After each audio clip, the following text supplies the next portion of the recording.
So we have a panel investing in Web3 domains with Marcus Andrews. There he is. I Love Domains. It's better known as I Love Domains. And Vita should be coming up too. And how you been, Marcus? Been a while. Yeah, I'm doing pretty good. Mic check. Hopefully you can hear me. I hear you. Yeah, doing well as always, man. Just staying on this course, trying to push Web3 domains to the masses. Exactly. Yeah, I'm just making sure Vita's here. But maybe in the event. She's here. She's here. Okay, great. There she is. Hey, Vita. All right. So I'll let you two handle it, and I'll be in the back. If you need me, just call me. Yeah, absolutely. How you doing today, Vita? I'm fine. How are you? I'm doing awesome as well. Okay, wonderful. I guess we can both begin by introducing ourselves, and then we can kind of get into it. I do have a couple things prepared, so. Sure. You want to go first or me? What, ladies first? Go ahead and introduce yourself. Okay. Well, I am Vita Ridgway. And in terms of Handshake, I got involved with Handshake. Well, actually, I first got involved with domaining, when COVID happened and Clubhouse was popular. And I ventured into a room talking about domain investing. And as a marketer and someone who works with clients, I had been collecting domain names for probably 15, 20 years maybe, and ended up with about 100 or 50 or so, but not for investment, more like protection. So like whenever I thought of an idea or something like that, just because I know the domain name would be gone, if I waited, I would register it. However, I did not know, or I had not even thought about this whole big industry behind domain names, or that a domain name could sell for $1 million or $2 million or $30 million, right?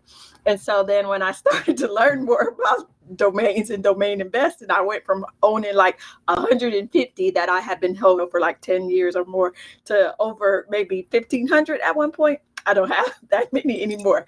But anyway, along that journey, I learned about Handshake domains. And I was really excited about that, especially being a novice to the industry in general, and knowing that some of the more coveted names you just wouldn't have access to in the traditional ICANN system. And you definitely wouldn't have access in terms of being a TLD owner. So that was really exciting to me, especially being somewhat at that time new to domaining in general. And so I just dived, right in and got really excited about Handshake and the capability of it, or the prospects, the future prospects of it. And yeah, I've been here since. So. Yeah, awesome story. Okay. Always glad to hear how others kind of discovered the space and Web3 domains in particular. For those of you who don't already know me, I'm Marcus Andrews, aka Win Airdrop. I own iHeart Domains. For many of you, know me as a fellow investor and collector in the space. Professionally, I've been in this particular side of the space, which is Web3 domains, for about 3 years. I am a Spaces host and domain investor. Obviously, I also do business development in the space. And then also professionally, some of you may recently know that I am the community manager and Spaces host for Freename. So I am full-time, both working in the space and occasionally and build a business in the space. Again, I've been hosting a podcast for the past 2.5 years now, specifically on Web3 domains and Web3 domain education.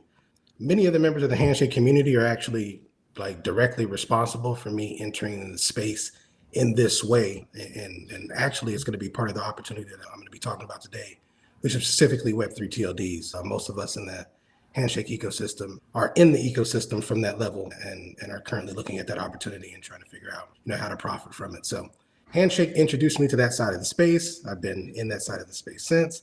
And so definitely looking forward to this topic.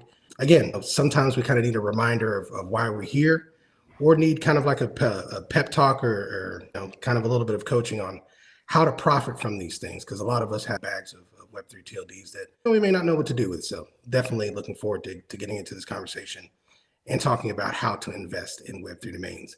I don't know if you had any thoughts that you wanted to start off with, but if you'd like me to start off, I can go ahead and do so. Sure, go for it.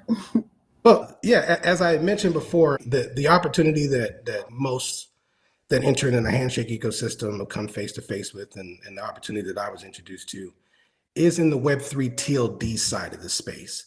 And what I kind of wanted to do during this talk was talk about the opportunity, almost like the people here again are hearing it for the first time. Because again, you never know when somebody kind of needs a refresher. As we all know, Web3 domains is the new digital real estate. They aren't just personal addresses. These are real on-chain assets, meaning that you fully own them, you could trade them, you can use them across many decentralized assets. As I stated before, personally here at iHeartDomains, I primarily focused on acquiring Web3 top-level domains from multiple namespaces. And what that means is that I'm not just buying individual domain names, such as yourname.nft or myname.eth, buying entire Web3 domain namespaces. I think this is a game-changing opportunity and a unique opportunity for those of us who are able to invest at this level.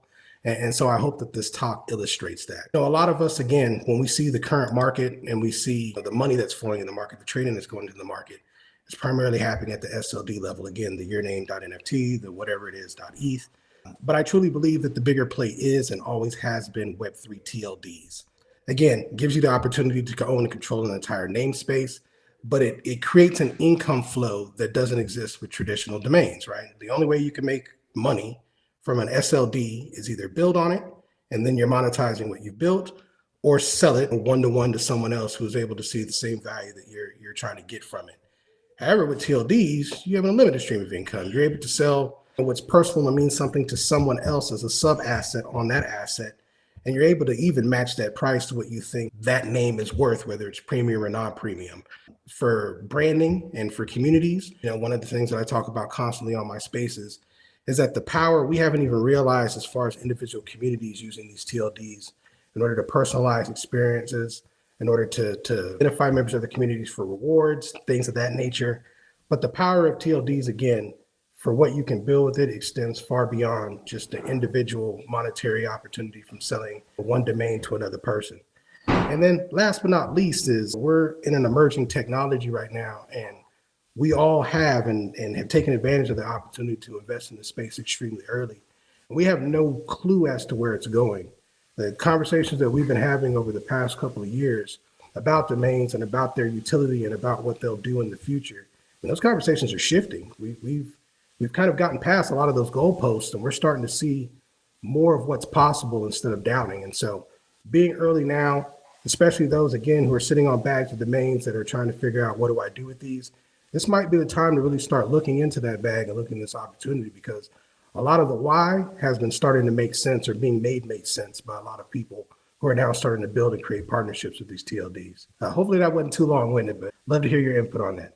Sure, I totally agree. With regard to emerging technology, I kind of think that in the decentralized domain name space, that right now is kind of a perfect storm between domain names, digital assets, digital identity, cryptocurrency adoption, the evolution of AI and AI agents, and all of that coming together. So if you were so early with HNS, then now you can really see some of the true possibilities that we probably didn't even think of 2 or 3 years ago, because again, AI wasn't as popular or evolved as it is today, and some of the possibilities that have become obvious now with some of the things that are capable, well, that HNS is capable of doing, I think it's really intriguing.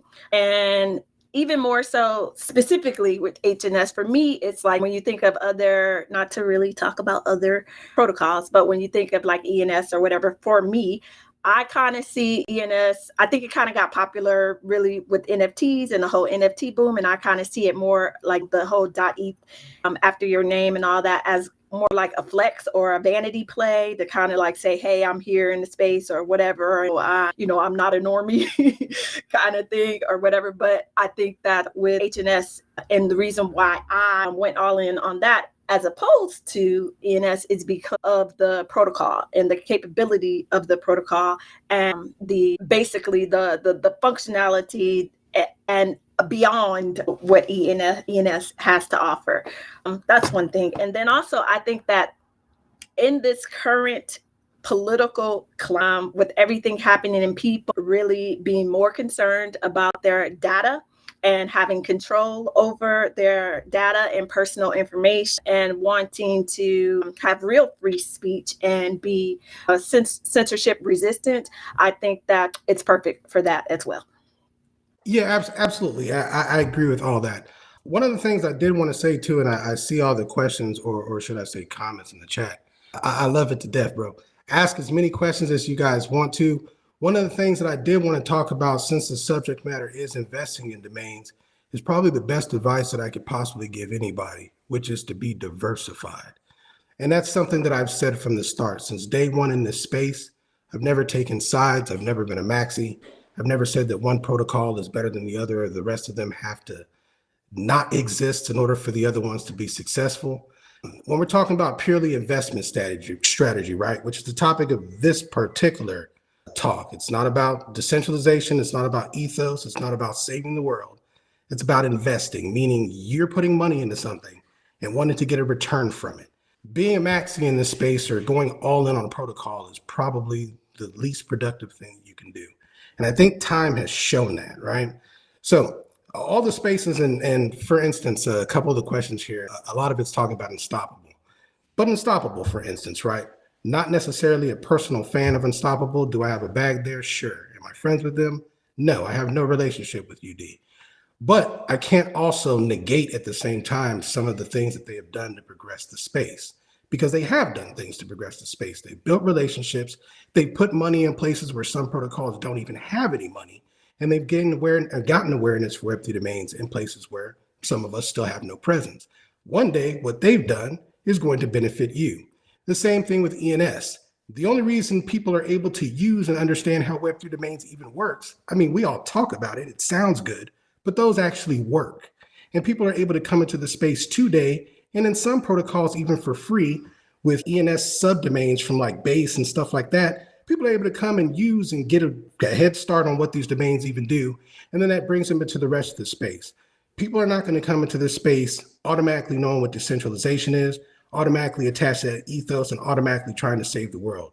Some people are going to come into the space with stupid pictures, are going to get an NFT domain from somewhere else first, and then find us. And when you're talking about wanting to get a return on your investment, it would behoove you to place yourself in those spots, irregardless of how you feel about the naming protocols. That's what I had to say on that one. And yeah, free name and UD are not at all related. Okay, awesome. Well, I agree. So I believe that at this point, it's all a little speculative, right? And so it's probably prudent to hedge your bets with regard to the different platforms available. And also what you said about kind of what comes out in the wash. So yes, some of what a lot of the other protocols have done have introduced people to the space. But when you delve in, and this is, I think, what happened for me, is when you delve in and you learn more about the space. And if you want to do something that is beyond, I'm just a part of the community, so I want to own a name. But if you're thinking about really building, if you're thinking about investing, then once you do your research, I think that what comes out in the wash is that HNS is the best protocol to do that. And yes, there is still a lot of development that needs to happen, a lot of adoption that needs to happen, a lot of marketing that needs to happen. But I do think that if you are truly talking about a long-term investment, and if you are truly talking about staying power, I think that HNS is definitely the better bet when you're hedging those bets. So if you're like kind of taking it all in, I think that it's a smart investment to make sure you, like you said, have a bag over here for sure. Yeah, and I can understand why. I mean, probably everybody in this community would take that stance. And again, diversification, that's essentially what that means, right? You can lean heavily on one protocol over the other. You can even internally have a favorite. Not saying not to still hate the other protocols. I'm just saying from a smart investment position, if you're trying to get a return on the investment, that to ignore the progress of other protocols just because you don't like them is just ridiculous, right? And I'm a personal victim of that. But many times when I've told my personal story of coming into the space, I've explained that I came into the space as a BNB chain maxi. I felt like the BNB chain communities were friendly. They didn't have any of those weird whitelists, or didn't have to kiss a bunch of A in order to mint an NFT. I mean, I liked it over there. And I liked it over there so much that we kind of created an anti-ENS attitude over there, or not the anti-ENS, but anti-ETH attitude, to the point where we were like, F ETH NFTs. I'm going to ignore new mints that happen over there. I'm going to ignore whitelist opportunities that happen over here on ETH because I'm pro BNB. And it sounded good at the moment, except I miss mints like Doodles. I miss mints like Pudgy Penguins. I miss mints like Lazy Lions. I faded all of these mints because I had this ethos that BNB chain was the best chain on earth. And even though internally I could feel that way all I wanted to, it was just stupid in practice to ignore all of those other NFT mints. And so that's what I'm saying. Again, coming back down to investment, that means I am taking money from my pocket, putting into a naming ecosystem and hoping to get a return on the investment back. How many people in this space going all in on this tech can say that, right? And that's just being honest with ourselves. I'm giving real honest advice, and I give this advice. I give contrary advice to every naming community I'm in if it fits, right? And the advice here is that if you're ignoring ENS, you're probably not making any money.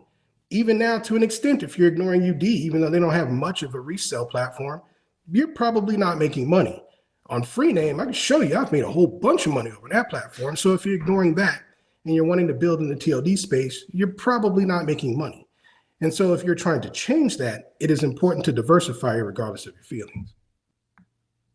I agree with that. I would say that it's kind of some of the things that you named, like having Miss Doodles and all of those kind of things.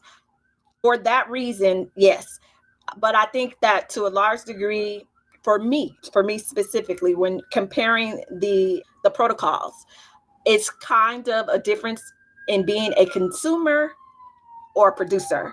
So there are some areas where I may want to, if I'm a consumer, then I may be going all in on ETH or other blockchains for different reasons and checking out whatever is the newest thing. Because again, it's all speculative. We don't ever know really what's going to stick, but definitely has some limitations in terms of building. It's slow, it's expensive, and all of that. So when you're talking about what has the most growth potential, I do believe, like for building and for producers and people wanting to build something with longevity, I'm not sure if ETH is right for that because of the issues. So those are some of the things to consider, I do believe.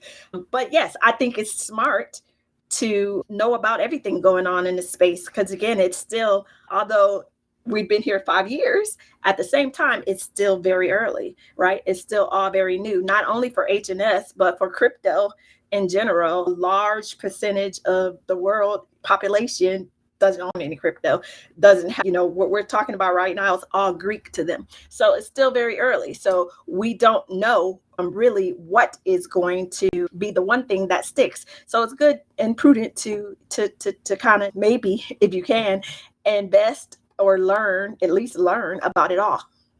Yeah, no, absolutely. And again, just to reiterate, even outside of, the big ones that we continuously talk about, such as UD, which is our fan favorite here, which again, got nothing to do with them people, and ENS and free naming, et cetera. There are also other large naming ecosystems. Again, I agree with you. I do feel like Handshake has a ton of promise. Obviously, the roots and its decentralization are superior to how other systems are rooted. Obviously, utility is going to be key with adopting people.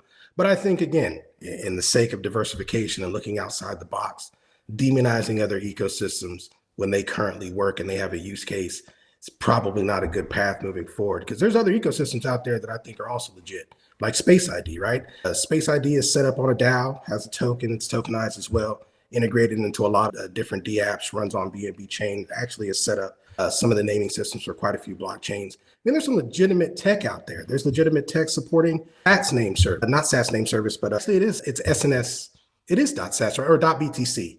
That's for Stacks name service, meaning that's what I meant. Like that technology works. And that technology isn't something that can be currently served by our technology. So, why would you hate that it exists is the point that I'm making, or ignore investing in it because it's different than this. And again, just coming back to the subject at hand, because I agree with a lot of comments that people are making, that the space and what we're trying to accomplish in it technically, no, it's not about money, right? The reason why a lot of us have gotten to this space isn't about money. It's about advancing the space in a technical way. It may be about protecting yourself from censorship. It could be about a lot of things. But I'm talking about this topic right here. This topic is called investing in Web3 domains, which again, by its definition, is money being placed into something with an expectation of return when you either exit that product or from holding that product. And we were talking about that specific subject. It is 100% about money. Okay, so when you were talking about investing in, Web3 domains in general, what would you say is some of the, or at least one or two of the best use cases for the audience of why you should invest? From a consumer perspective, the why you should be the end user and buy a domain would be for digital identity. So you like the name, it aligns with you, you can build your personal brand around it, and that's why you purchase it. And then, of course, you'd start using it at that point for either sending, receiving crypto, or for reverse resolution, etc. If you're an investor, the why you should buy a name, you start to go with the rules of domaining at that point. Is it a premium domain name? Is it getting any inquiries? Is it something that has any previous sales or anything like that to it?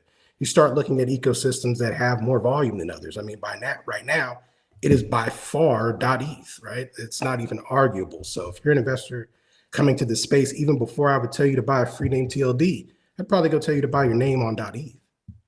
So the other in this title is about privacy. And with regard to the general audience or people who are new to the space, like you said, talking to people like they don't know anything about it yet or are novice, what would you say are some of the reasons with regard to privacy and data protection?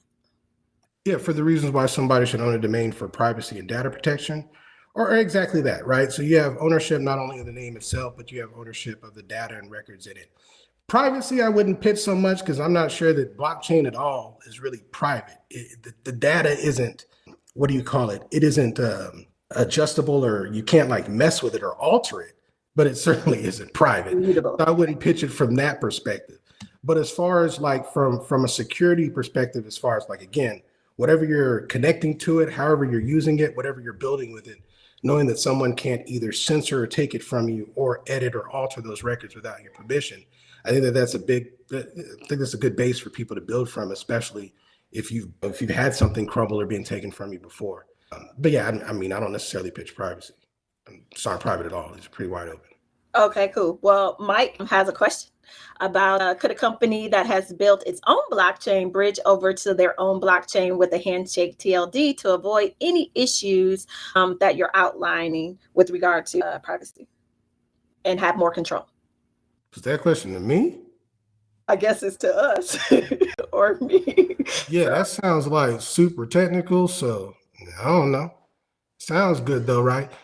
Okay, so you're basically saying if someone owns a Handshake TLD, can they then bridge it or whatever, use it or somehow connect to it on their own blockchain so that it's a naming service there? I mean, I would say I suppose they could, but the why, right? And so again, like I'm out here in the field with this, and I have to illustrate that. Like I really go places in real life and try to convince people and projects to adopt Web3 domains and naming. And oftentimes I run into blockchains that have their own naming service. And I can't argue with that because I actually feel that that's how it should be. And that's probably going to be the future of things. Each blockchain will probably have its own naming service because they're going to be better. Their technology obviously is going to work off the bat, right? They're building it from scratch, but they're also going to be more connected with their community, and their community is going to be more incentivized and aligned with that TLD because it's coming directly from that blockchain. Like you take the case of .sats, for instance. I mean, like even though UD bought that and then they made their promises with the Bitcoin community, still nothing's come of that, right? The community for that and the community that's inevitably going to push that forward is that community that exists within that blockchain.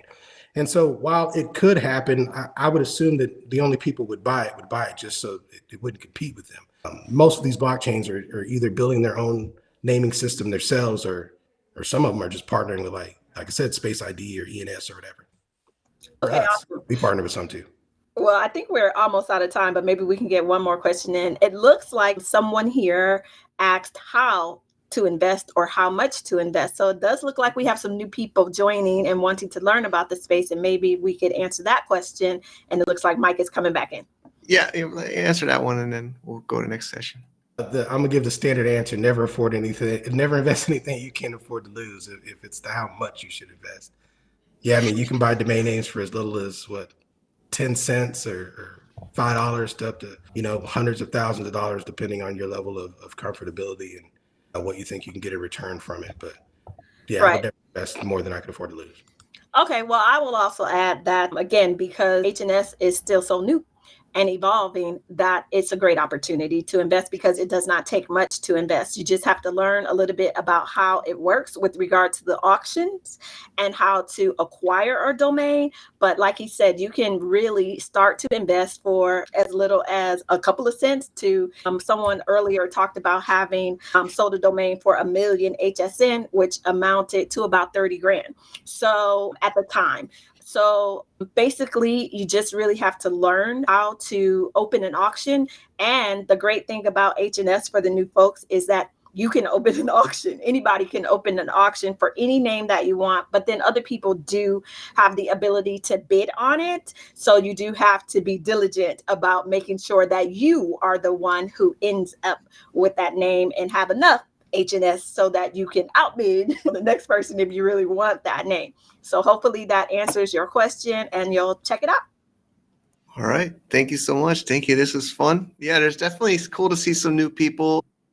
But like Marcus said, of course, speculative, high risk, hopefully high reward. So like, yeah, don't bet your house on it or take a mortgage out or something crazy. So thanks, Marcus. Thank you, Vita. Really appreciate you coming again and sharing with us your experiences and insights. Thank you. It was definitely a pleasure. Glad to be here. Thank you. Ditto. This event wouldn't be possible without our amazing sponsors. Our bronze sponsors, D-Web Foundation, .x, our community sponsors, Handshake Australia, Namebase, Decentralizers, HNS.market,